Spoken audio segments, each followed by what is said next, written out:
Hello everyone, আসসালামু আলাইকুম। চাবাবানি cooking থেকে সবাইকে স্বাগত। আমার আজকের রেসিপি হচ্ছে স্প্রিং রোল। মাত্র 1 কাপ ময়দা আর আলু আর গাজর দিয়ে একটি ডিম দিয়ে তৈরি করে দেখাবো এই ভীষণ মজাদার স্প্রিং রোল।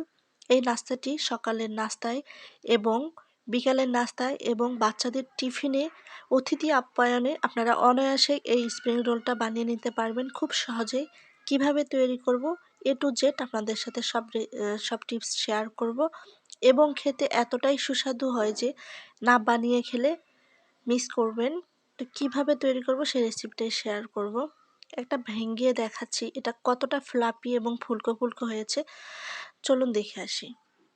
আমরা একটি পাত্রে নিয়ে নিব 1 কাপ পরিমাণ ময়দা, আপনারা চাইলে আটা ইউজ করতে পারেন। দিয়ে দিব স্বাদ অনুযায়ী লবণ, 1 টেবিল চামচ পরিমাণ কর্নফ্লাওয়ার, দিয়ে দিব 2 টেবিল চামচ পরিমাণ চিনি। চিনিটা অবশ্যই দিবেন, এতে করে রোলের স্বাদটা দ্বিগুণ বেড়ে যায়। এবার হ্যান্ড উইচের সঙ্গে সবগুলো উপকরণ ভালো করে মিক্সড করে নিব। ভালো করে মিক্সড করা হয়ে গেলে এর মধ্যে আমি অল্প অল্প নর্মাল টেম্পারেচারে পানি দিয়ে একটা লিকুইড বেটার তৈরি করে নিব। তবে একেবারে পানি দিতে যাবেন না, অল্প অল্প করে পানি দিয়ে একটা লিকুইড বেটার তৈরি করে নেবেন। আমি এখানে অল্প অল্প পানি দিয়ে একটা লিকুইড বেটার তৈরি করে নিচ্ছি। আমার লিকুইড বেটারটা তৈরি করা হয়ে গেছে। এবার একটি চামচের সঙ্গে দেখিয়ে দিচ্ছি এরকম বেটারটার ঘনত্ব থাকবে। এবার অন্যদিকে আমি কুট তৈরি করে নিব। এখানে 3 টেবিল চামচের মতো তেল দিয়ে এতে মরিচ কুচি, পেঁয়াজ কুচি আর 3-4টা রসুনের কোয়া কুচি করে নিয়ে হালকা করে ভেজে নিব। ভাজা হয়ে গেলে এর মধ্যে দিয়ে দিব 2টা আলু আমি গ্রেট করে নিয়েছি। এখানে 1 কাপ গাজর গ্রেট করে নিয়েছি। দিয়ে দিব স্বাদ অনুযায়ী লবণ। এবার ভেজে নিব 2 মিনিটের মতো। 2 মিনিটের মতো ভাজা হয়ে গেলে এর মধ্যে দিয়ে দিব 1.5 টেবিল চামচ পরিমাণ সয়া সস। সয়া সসটা অবশ্যই দেওয়ার চেষ্টা করবেন। এরপর আবারও ভেজে নিব হালকা সিদ্ধ হয়ে আসা পর্যন্ত। হালকা সিদ্ধ হয়ে আসা পর্যন্ত ভেজে নেওয়ার পরে এর মধ্যে দিয়ে দিব আমি একটি ডিম। আপনারা চাইলে স্কিপও করতে পারেন, এর মধ্যে অন্যান্য সবজিও অ্যাড করতে পারেন, কিন্তু আমি একটু সুন্দর একটা ফ্লেভার আনার জন্য, খেতে যেন টেস্টি হয় এজন্য একটা ডিম ইউজ করলাম। এবার সবগুলো উপকরণ ভালো করে ভেজে নিব। তো আমার সবগুলো উপকরণ ভালো করে ভেজে নেওয়া হয়ে গেলে এর মধ্যে দিয়ে দিব 1/2 টেবিল চামচ পরিমাণ গরম মশলার গুঁড়ো। এতে করে সুন্দর একটা ফ্লেভার চলে আসবে, খেতে অনেকটা ভালো লাগবে। তো আমার কুটা রেডি, এবার ঠান্ডা করে নিব। এদিকে একটা প্যান বসিয়ে দিয়েছি আর তেল পানি একসঙ্গে মিক্সড করে নিয়েছি। একটা পরিষ্কার কাপড় দিয়ে আমি প্যানের উপর একটু ব্রাশ করে নিব। এরপর লিকুইড বেটারটা দিয়ে প্যানের মধ্যে দিয়ে আমি সাইডগুলোকে ঘুরিয়ে ঘুরিয়ে একটা গোল টাইপের শেপের রুটি বানিয়ে নিব। এই রুটিটা কিন্তু অনেকটা পরিমাণ পাতলা হয় আর আপনাকে ধরার প্রয়োজন নেই, নিজে নিজেই সিদ্ধ হয়ে যাবে আর প্যান থেকে সাইডগুলো একা একাই ছেড়ে দিবে। এই পর্যায়ে একটা চামচের সঙ্গে আলতোভাবে হালকাভাবে তুলে নিবেন। দেখতেই পাচ্ছেন আমি কিভাবে রুটিটা বানিয়ে নিলাম। আবারও সেমভাবে আপনাদেরকে একটা দেখিয়ে দিচ্ছি। আবারও প্যানের মধ্যে দিয়ে দিলাম লিকুইড বেটার, আবারও ঘুরিয়ে গোল শেপ করে নিব। তো রুটিগুলোকে ধরার প্রয়োজন নেই, একাই প্যান থেকে ছেড়ে দিবে। এই পর্যায়ে চামচ দিয়ে আলতোভাবে নিচ থেকে উঠিয়ে নিতে হবে। রুটিগুলো অনেকটা পরিমাণ পাতলা হয় আর সুন্দরভাবে উঠে আসে। এভাবে আমি সবগুলো রুটি বানিয়ে নিলাম।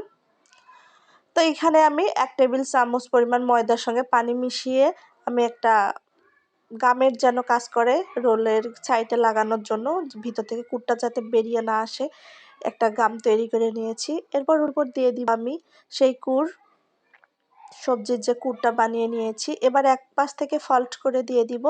এরপর যে গামটা তৈরি করেছি আমি সাইডগুলোতে লেগে লেগে দিয়ে দিব। এরপর পাশ থেকে সবগুলো সাইডে আমি একটু গাম লাগিয়ে দিব। এবার সাইড থেকে ফল্ট করে গামের উপরে লেগে লেগে দিব। এতে করে রোলটা তৈরি করার সময় সুন্দর একটা শেপ আসবে, বাইরের সাইড থেকে খুলে যাবে না। আমি সামনের দিকেও লেগে নিলাম। এবার আমি রোলের শেপটা তৈরি করে নিচ্ছি। আপনারা দেখতেই পাচ্ছেন আমি কিভাবে রোলের শেপটা তৈরি করে নিলাম। আপনাদেরকে হাতে তুলিয়ে দেখে দিচ্ছি। সেমভাবে আমি আরও একটা রোল আপনাদেরকে বানিয়ে দেখাচ্ছি। এবারও আমি মাঝখান বরাবর সবজির কুট দিয়ে দিচ্ছি। এক পাশ থেকে ফল্ট করে দিব আর সাইড বরাবর আমি সেই গামটা লেগে লেগে দিব, সামনের দিকেও লেগে লেগে দিব। এবার সাইডগুলোকে গামের উপর দিয়ে ভাঁজ করে দিব।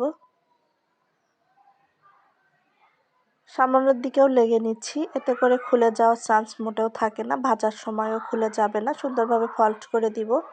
তো হাতে তুলে দেখাচ্ছি, সেম এইভাবে সবগুলো রোল আমি বানিয়ে নিয়ে নিলাম। এবার আমি ভেজে নিব। চুলায় আগে থেকে প্যানে তেল গরম করে নিয়েছি, এর মধ্যে দিয়ে দিব রোলগুলো। আমি সবগুলো একেবারেই দিব না, আমি 3টা রোল প্রথমে দিয়ে নিচ্ছি। এক পাশে হালকা ব্রাউন কালার করে ভাজা হয়ে গেলে চামচের সঙ্গে আলতোভাবে উল্টিয়ে দিব। এ পর্যায়ে রোলগুলো অনেকটা পরিমাণ নরম থাকে, এই জন্য আমি 2টা চামচের সঙ্গে সুন্দরভাবে নেড়ে দিচ্ছি, উল্টিয়ে দিচ্ছি।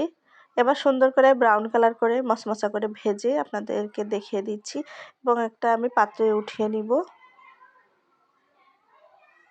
সবগুলো রোল আমার এভাবে সেমভাবে ভাজিয়ে উঠিয়ে নিব, উঠিয়ে আপনাদের মাঝে পরিবেশন করে দেখাচ্ছি।